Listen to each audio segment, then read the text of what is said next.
Hey everyone, welcome back. Today, we're diving into a straightforward guide on how to send Polkadot from Binance to Robinhood in 2025. If you're into crypto and want to move your DOT tokens seamlessly, you're in the right place. Polkadot is a popular blockchain platform, and transferring it between exchanges like Binance and Robinhood can be simple if you follow the right steps. But remember, crypto involves risks, so always double-check everything to keep your assets safe. First things first, make sure you have accounts set up on both Binance and Robinhood. Log into your Binance account and head over to the wallet section. Find your Polkadot balance. That's where we'll start. Before you proceed, verify that your Robinhood account is fully set up and that you've enabled cryptocurrency deposits. This might involve going into your Robinhood settings and confirming your wallet address for DOT.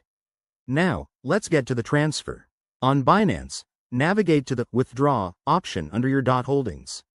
You'll need to enter the exact wallet address from Robinhood. Pro tip: copy and paste the address to avoid any typos, as that could send your funds into the void. Select the amount you want to send, but don't forget to check the network.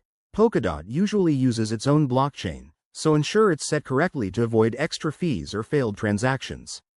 Once you've confirmed the details, hit Withdraw and wait for the confirmation email or on-screen verification from Binance. This might take a few minutes to a couple of hours, depending on network congestion.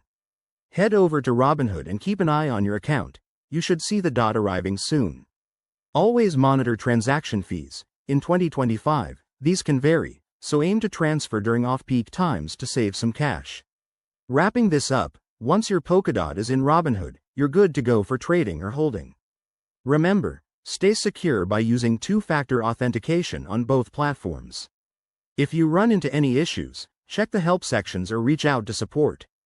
Thanks for watching. If this helped, give it a thumbs up and subscribe for more crypto tips.